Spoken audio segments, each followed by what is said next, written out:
रात 1 बजे मेरी बहू को क्या होता था। अपने बेटे की शादी मैंने बड़े मुश्किल से की। वो एक लड़की से प्यार करता था, लेकिन मैं नहीं चाहती थी कि उसकी शादी उससे हो।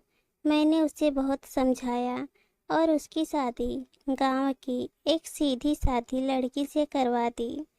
लड़की का नाम रीचा है। मुझे पता था कि वो लड़की मेरे बेटे और इस परिवार के लिए बहुत अच्छी है, इसलिए मैंने उस लड़की की शादी अपने बेटे के साथ करवा दी।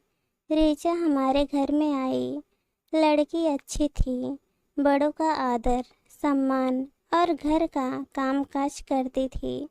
अभी शादी को 1 हफ्ते ही हुए थे, लेकिन मुझे लगने लगा कि मैंने अपने बेटे की शादी इस लड़की से करवाकर अच्छा किया।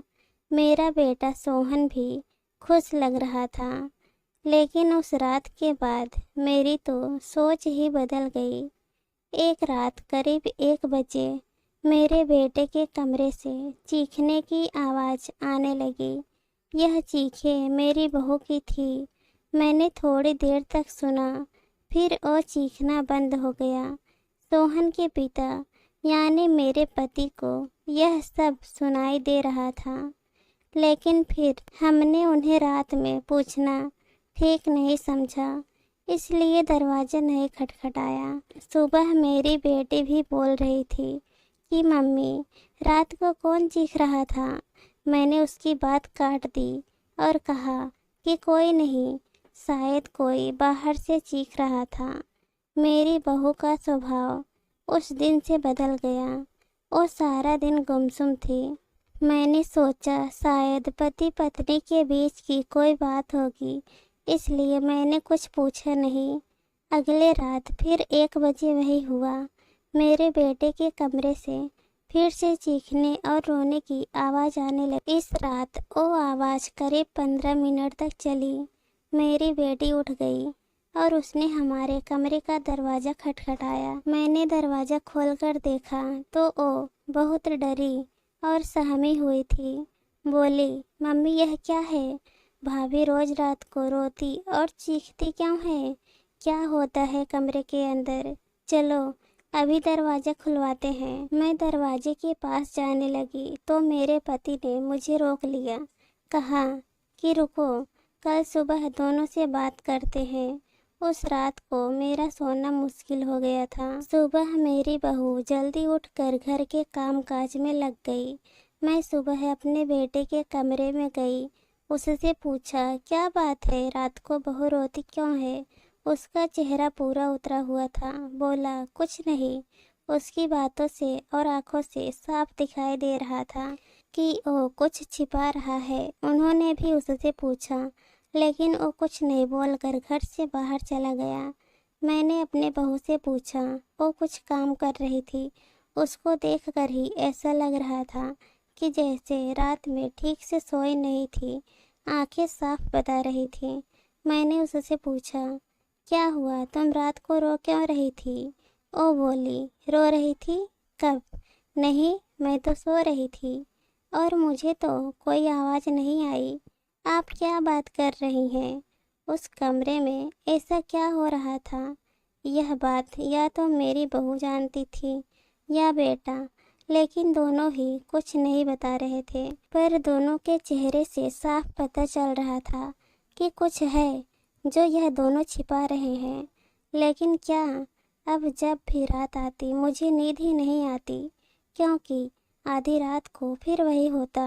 बहू जोर से चीखती और रोती। मेरे मन में कई सवाल थे, क्या होता है उस कमरे में? फिर एक रात करीब 1 बजे मेरे घर में वो हुआ जो मैंने कभी सोचा भी नहीं था। मेरी बहू रात को कमरे से बाहर आ गई। उसके कपड़े कहीं भी जा रहे थे। उसे कुछ होश ही नहीं था। बाल खुले थे और वो घर के बाहर आकर बैठ गई। जोर से चीखने और रोने लगी। हम सभी बाहर आ गए। मेरा बेटा भी कमरे से डरा हुआ बाहर आया। बहू की ऐसी हालत देखकर हम सभी डर गए। मैंने मेरे बेटे से पूछा कि यह क्या है? वो बोला, बस माँ देख लो, यह रोज रात 1 बजे ऐसे ही किया करती है। मैं आप लोगों को क्या बताता। सुबह जब उससे पूछता हूँ तो उसे कुछ याद ही नहीं रहता। बोलती है मैंने तो कुछ नहीं किया। बहू जब थोड़ी देर बाद शांत हुई तो मेरा बेटा उसे कमरे में ले गया और सुला दिया।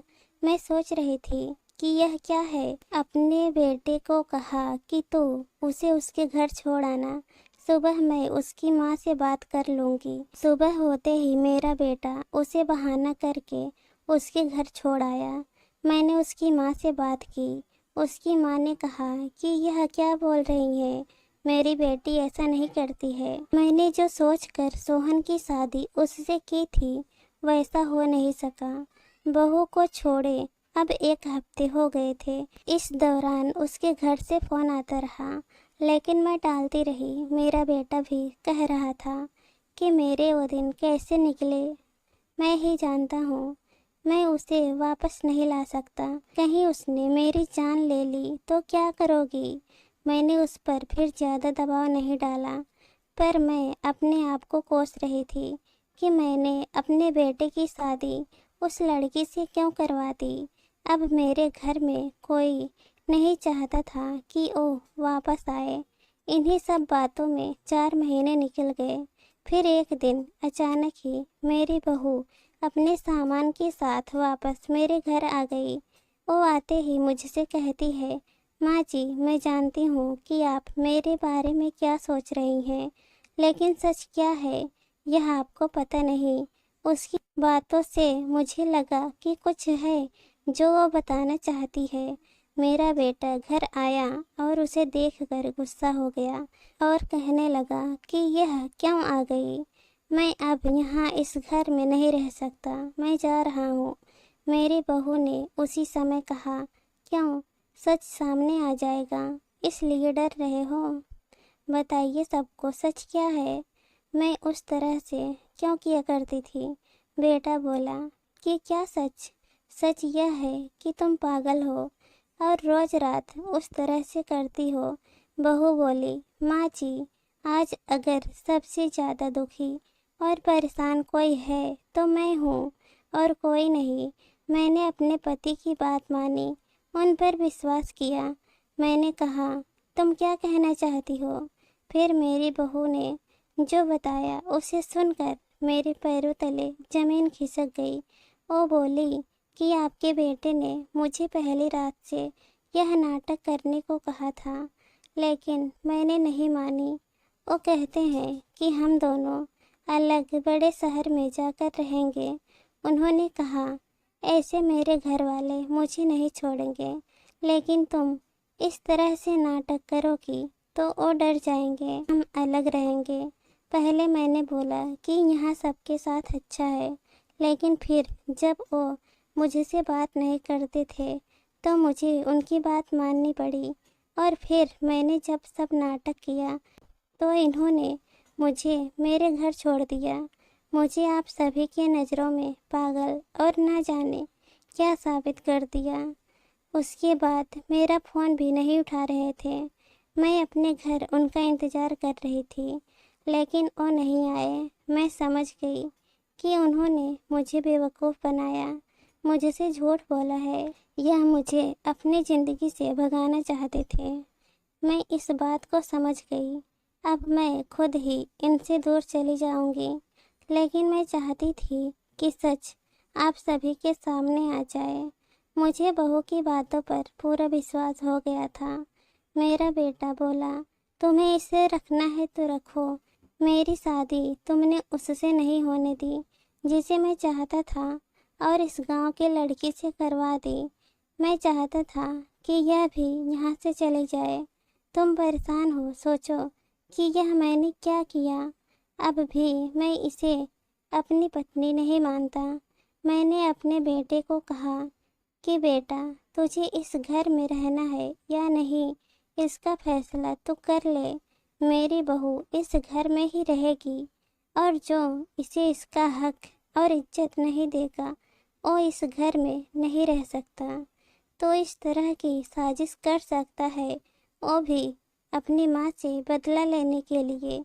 एक भोली लड़की को कुछ भी करने को कह सकता है। पर बेटा जरा तो सोच, तूने इसे जो करने को कहा इसने किया। अपने बारे में और किसी के बारे में कुछ नहीं सोचा, सिर्फ तेरे बारे में सोचा। सोच, ऐसी पत्नी कहाँ मिलेगी। तू बड़ा अभागा है जो इस लड़की को छोड़ेगा। मैं बहुत खुश थी। मैंने अपने बेटे के लिए हीरा चुना था, लेकिन शायद मेरा बेटा ही उसके लायक नहीं था। मैंने मेरी बहू को प्यार से गले लगाया। मेरा बेटा भी कहीं नहीं गया। थोड़े समय तक जरूर नाराज रहा, लेकिन मुझे पता था उस लड़की से कोई प्यार किए बिना कैसे रह सकता था। आखिर धीरे धीरे सब ठीक होने लगा। आशा करती हूँ कि ये कहानी आप सभी लोगों को अच्छी लगी हो तो हमारे चैनल को लाइक, शेयर और सब्सक्राइब कर देना। कहानी सुनने के लिए आप सभी लोगों का बहुत बहुत धन्यवाद।